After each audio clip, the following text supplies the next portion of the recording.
God is good. Kailan mo kainsa si Jonah? Nailan nyo na ron? Nganong nisibat si Jonah sa Tarsis? Sa inyo natunan? Nganong nisibat siya? Kung saan Nineveh? Nineveh, muna siya modern Iraq. Ang Tarsis is from northern Spain. Agi ka sa Mediterranean Sea. So nganong dito padulong si Jonah sa Tarsis? Unsay rason dili siya moadto sa Nineveh? And people, unsay rason? Hindi, unsay reason? Nganon si Jonah mosobet. Sinutunan.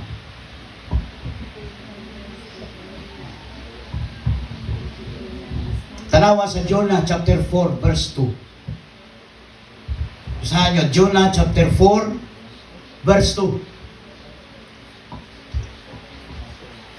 Dili magpalabay si Jonah sa dagat. Wala siya kaila, kinsa Diyos. Si Amen. Kasi nakita nyo sa verse 2. Basa. Sin, basa. Ano sabi niya? Pray to the Lord. Oh, microphone. Tagay microphone. Kasi pray niya sa Lord. Tanawan nyo ha. Unsa ang rason why Jonah fled to Tarsis. Basa. Jonah chapter 4 verse 2. He prayed to the Lord, "Isn't this what I said, Lord, when I was still at home? That is what I tried to forestall by fleeing to Tarshish.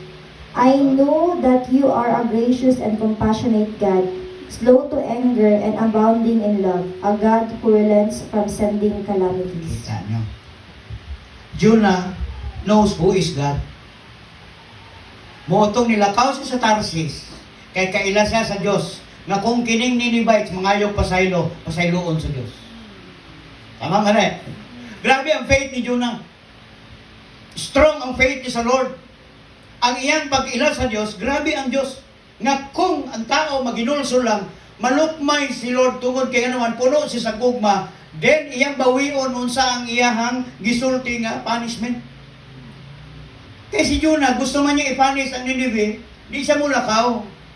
Nga naman, pag once gi-preach niya ang word, pag iyang gisangyaw ang pulong sa Diyos, sa Nineveh, ang mga tao maginulsol, pasayloon sa Diyos. Dili po magpalabay si Jonah sa tubig, sa dagat. Kung wala siya kaila, nga ang Diyos muluwas siya. Kabalusan si Jonah, may himuon ang Diyos. Natay faith sama kay Jonah? Do you have faith like Jonah? Isa ka rason, nganong si Jonah dili mo antos Nineveh? Ang Nineveh, moona ang mga Ninevites, mooy nagmassacre sa Israelites. Nakita ni Jonah paano gipangtuhog ang mga bata ng mga Hudyo. Gi-rape ang mga babae. Ang mga batang 2 years old, gunitan ang tiil, ibunan sa bato. Jonah witness kung paano gipamatay sa Ninevites ang mga Israelites that time. Morning nagtanom siya og galit sa iyang dibdib nga kining mga Ninevites, the Nineveh, i-destroy sa Ginoo.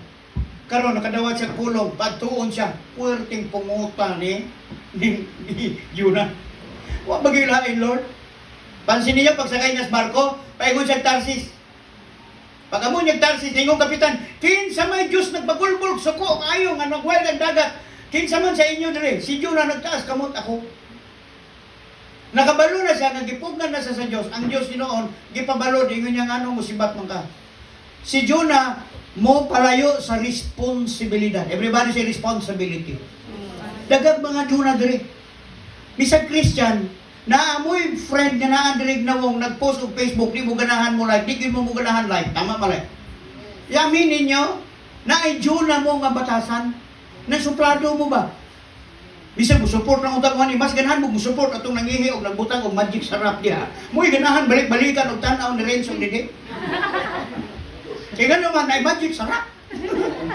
Pero pag nag-post og bersikulo, di mo support.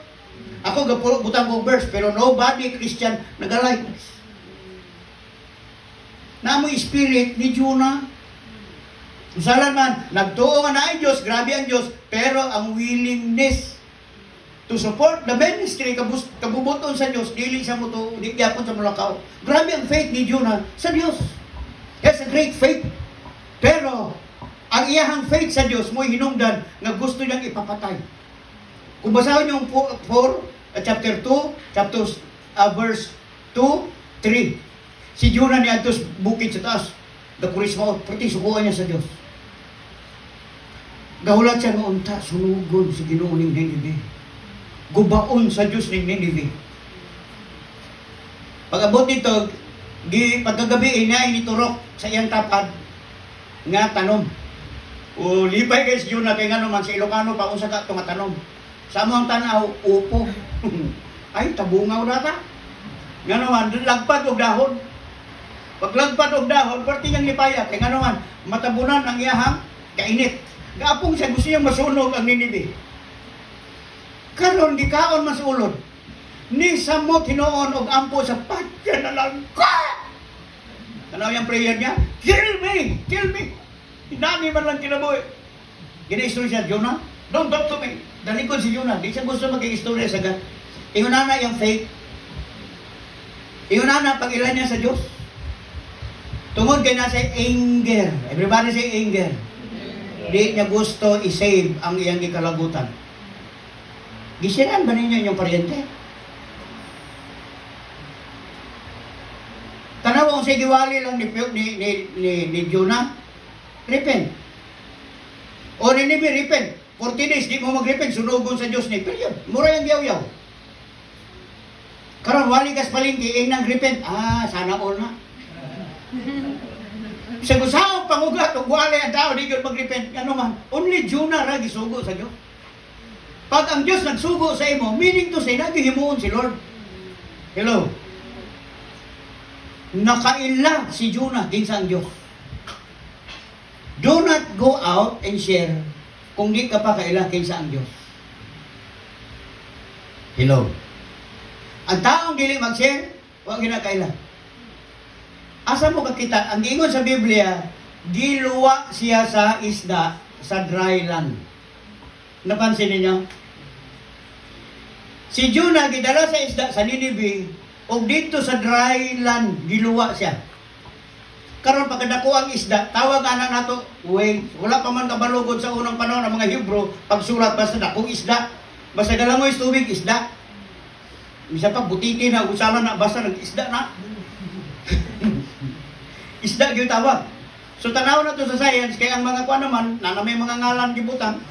Pero si David tawag ana the giants in the sea. Mao ni sila mga whales. So sa man lang isda nga naay dako kayo, whale. Pag-abot dito sa dry land, kuratan ng tao na dako kayong balyena isda. Giluwa po dito si Jonah. Pag ano nila tao. Di anak sa isda. Pag-abot dito si Jonah naupaw. Tawag sa Bible is naupaw. Tungod kay nga naman sa kainit sa tiyan, hapit siya nalanay. Nahurot ay iyang buhok. Naglanay. Giluwa sa isda. Pag-abot sa isda, dayon siya gwali. Repent! Tanang tao na ginulsol.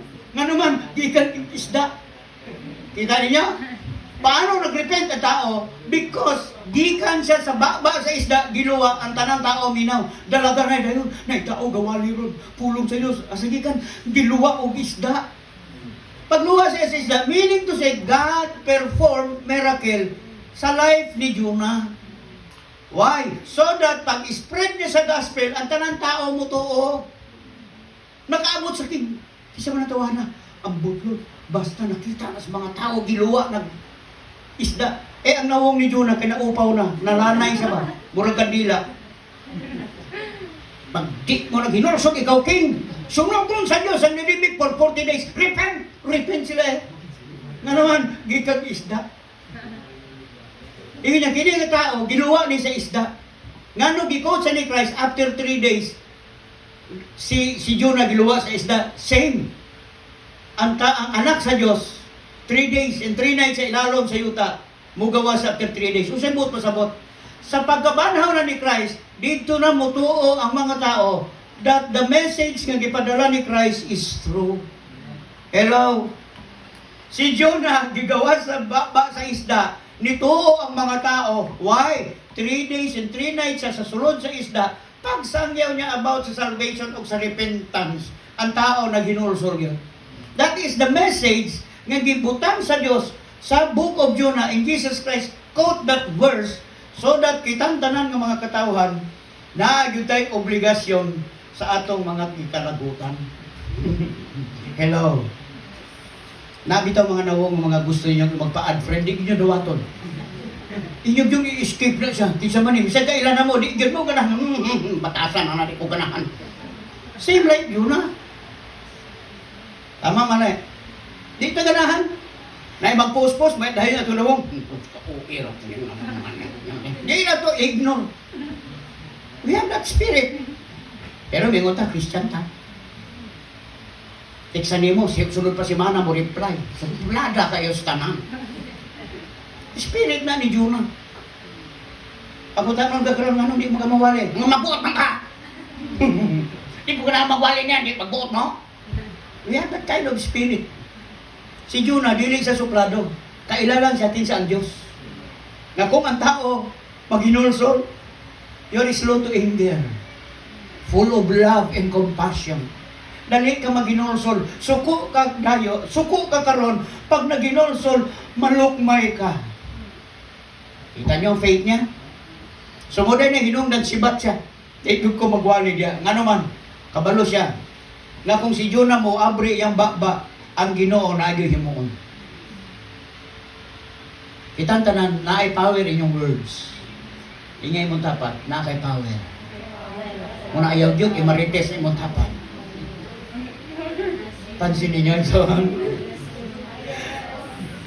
Ang dila mo, naay pinaka. Mo na pinaka-powerful ng dila. Nganuhan, may parang sumbagon ka, dunggabon ka. Maayo pa, pinakabulang, di ba ne? Pero nang imarites ka, 10 years, di ka kalimot, samtang makita mo yan mo. Mo, kini naglibak-libak na ko. Kaya ano, kiingnan niya ko ngayon na. Oh, git ko git siya mapasaylo. Tapos makita mo, hello! Hi, sister! Pero pag likod niya, last time, nagkasapkip lang ng robot niya.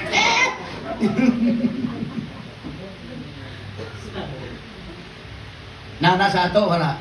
Aminin nyo na, di ta magpakaroon ingnon. Tungkol kay nga naman, we're human. Kasabot yung Ginoo sa atong batasan. Oy. Si Jonah, kapag kailan yun ang Diyos, kailan siya kay Jonah. So kita na naada din eh, may assignment yun ta. Kaysa inyong assignment, ang inyong tapad.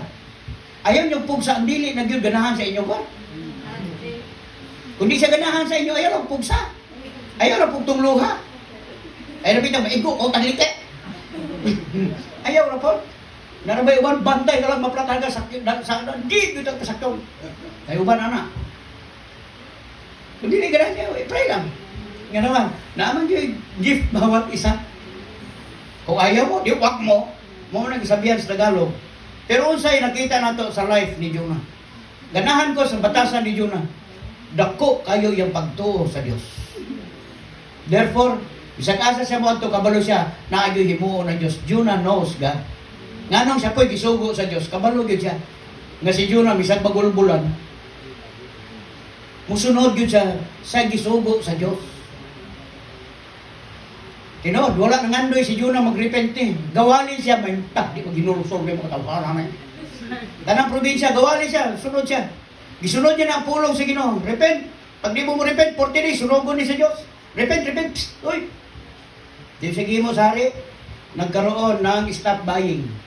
No movement. Walay movement. Walay magtugway sa hayop. Tanan, magpuasa. Nagtaklob sila ulo, nag-declare ang king of no movement. Sarado tanang tindahan, gasoline station, port, wala siya naggipasulod. Agihimo sa king, walay biyahe, kinahanglan ang tanan magsulog og sako. Kita mo, gipailing sa inyo sanina, sako, represent kana siya sa paghinulsol. Butangan nyo kabuy yung ulo. Repent. Hinulsol sila. Ilang gihalungkay ang unsa ilang sala nga nabuhat. Nga naman, na itao nagwali, di ka sa isda. Very effective ang wali ni Jonah. So everything is program sa Dios. Everybody say program. Kabalo mo kining nahitabo karon nga gera, Strait of Hormuz gisarado karon, 80% sa ato ang oil gihagikan tanan. Ni samot pagyud karon og kalagot ang kuan, pati na ang usa pa tong Milbis bato nga dagat gisaraduhan na sab nila. Unsay dula, unsay nakita ninyo? Mo-declare yun ang no movement ang gobyerno. Mubalik na po niya ang online class. Work from home. Why? May message lang si Lord sa matag usa. Same na, walay ipahimo si Lord sa matag usa. Kundi mag-meditate lang ta kung sa ipahimo ni Lord. So pag-abot dito, pray ka lang, Lord, forgive me. Saan mo na mo ni? Naboy presidente itong pangutanon, ang masabi ko lamang, ang gasolina kasi ganito yan. Ang gasolina at saka yung fertilizer. Naabot ng fertilizer o gasolina. Ang mga teacher, isang katsanta, katimakbak na nga. Pansit, lutoon ninyo. Ikaw ang mutanaw sa mo, kino, ka-depress. Nga naman, ang imong gisaligan, di po mao, murag na uga ang utok. O, nakabalog, sabog ba, or hubog pa. Sabi na, pagutanaw ko, ginoo ko. Kung sa ba itong makuha, sa itong saligan o sa iyang isulti. Ano di, kung katingog, may bas, at si Ramon Ang, naingon siya, o sige, dili may magpataas o ganang precious gasoil. Kaysa naman ang king sa petrol. Iyaman ang petrol. So, ayaw mo kabalaka, dili ko magpataas. Okay, sa naiga pataas. Katong gaguyod-guyod, paingon rin, taas ng gasolina. Iya ang gikwaan nila, nag-ingog, wala ko kapataas. Iya, budagang kas presidente, di po kasabot, usaon ta nato ni siya. Kaya ba po tagabalog kung sa iyang main point.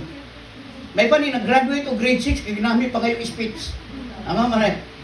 Ako pa ay si Elias. Graduate ng grade 6. Street pa may istorya, pag-abot siya, patay na niya. Murang di na lang kumutan ang tungod nga naman, masamot kang tawala o passing.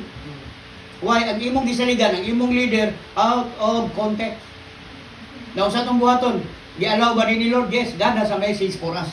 Kining gira dire, ug usa tong nahitabo sa una 2020 ug karon nga 2026, na mensahe lang si Lord. Lord, what is your message? Usa imong mensahe sa amo? Giparepenta ni Aldom, kinahanglan mag-repent, pag hinulsol mo sa inyong sala, tama na sa, i-correct sa nato atong pananawon, sa atong kinabuhi, sa atong ministry. Asa ba gyud ta? Sa Ginoo ba gyud ta o gigamit nato ang Dios o kita mo'y magpagamit sa Dios? Take note ha. Kita ba ang gamiton sa Dios o kita mo'y mogamit sa Dios? Ang ato ang buhaton karon, kita mo'y magpagamit sa Dios. Mahimo tang mouthpiece sa Ginoo. Amen ba mga young people? People of children of God. Mo na mensahe. Mo na ginapahimo sa Dios sa matag usa. Kung unsa ang Dios ni Jonah, mo po na Dios nato karon. Pag miingon ang Dios, relax mo, ayaw mong kabalaka. What you eat, what you wear. Gisulti na ni Lord. Kita ninyo? Do not worry what you eat, what you wear, what you drink. Wala na ba nag-ingon ang Bible nga people perish because lack of crudo? People perish because lack of gasoline. Wala siya nagsulti. People perish lack of knowledge. So, informa na to, nga nalay tuyo ang Diyos ato ang kinabuhi. Sanig na ta sa Ginoo, God control everything. Say amen. Tanan, i-control ni si Ginoo. Ako, lipay po ko yun nani. Salamat, Lord. Nga naman, masyutin man itong laag-laag. Muna, mag-chat na lang may, o luto si Mads, luto munggos, dirita sa lote. Ako ba na dito sa lote ako? Panilig na yung istoryahanay kung maunsa ng earth. Matapos sa bag earth. Kinato na problema, matapos sa earth, di man atuan eh. Ang earth. Ang atuan lang, kabalo mo usalan. Atuan kinabuhi, nga gigunitan na to, maura na siya. Nowadays, be strong. Tungod kaya nga naman, alay message, ihatag si Lord sa matapusan. Kisa yun ang original peace, kisa ang Prince of Peace, only Jesus Christ. Without me, you can do nothing. He is the Prince of Peace. Tarawang mo sa ni Trump, for the sake of peace, bumbahon mong Iraq, bumbahon mong Iran. Nga naman, for the sake of peace, para di sila manggulo pohon, tirahon na to ron. Asa may peace dito? Katapos isa, ipurso po niyang peace para muhunong po itong isa, sige tira, mubalos yun po na. Sa ingon ni Christ, dili na mao ang peace. Dili gira, dili tigbasanay ang peace. But ang peace is if you know how to love one another. Caring one another. Natay Ninive sa atong kinabuhi, napuntay Tarsis. Usang naas Tarsis, siyudad na siya, daplit sa dagat, agi kas Mediterranean Sea, muna ang life sa Spain. Naman diha ang negosyo. Kay daplit man ang dagat ng Tarsis, itawon. Kumbaga pantalan, sa tuwa palandasan. Nya diha ang katong, ligo-liguan ng dagat nga na ay net o sa to. Amaya. Na diha ang dagat mga resort sa Tarsis. Gusto magparelax siguro ni Jonah. Kabalo siya nga ang Diyos mo provide og sakyanan sa walay sakyanan. Hello. Muna sundag yun ang Ginoo. Mahalag ang inyong sakyan ron, janitor fish. Importante fish gihapon. Wala na may dagko re. Ay importante, sabtan na to, na may katuyuan ng Ginoo. Kung ipa-stay at home ta sa Diyos, kamalandong mo. Kung sa ang beauty nga naas balay. Naiuban na silang balay, di po ganahan silang balay. Tingala ka.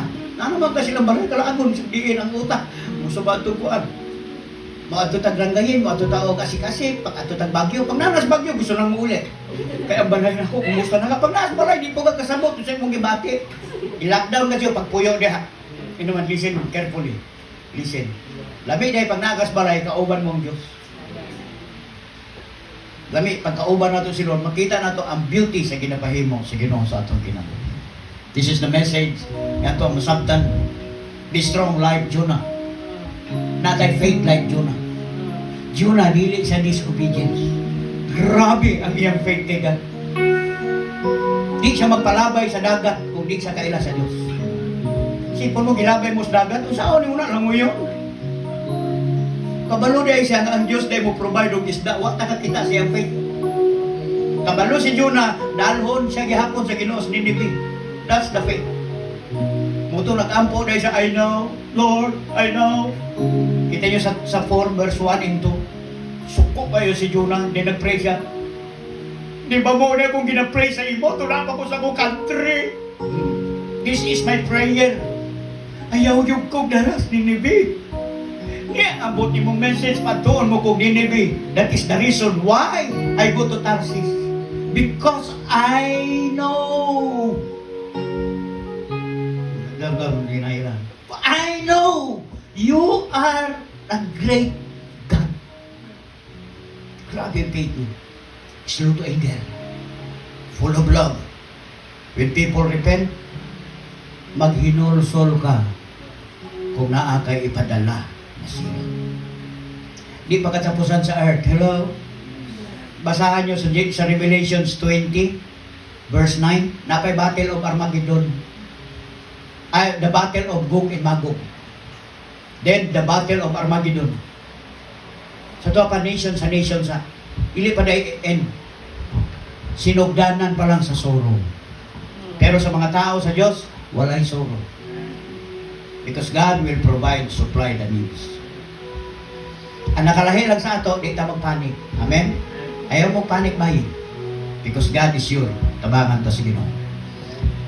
Lord, thank you sa mga message. Give us faith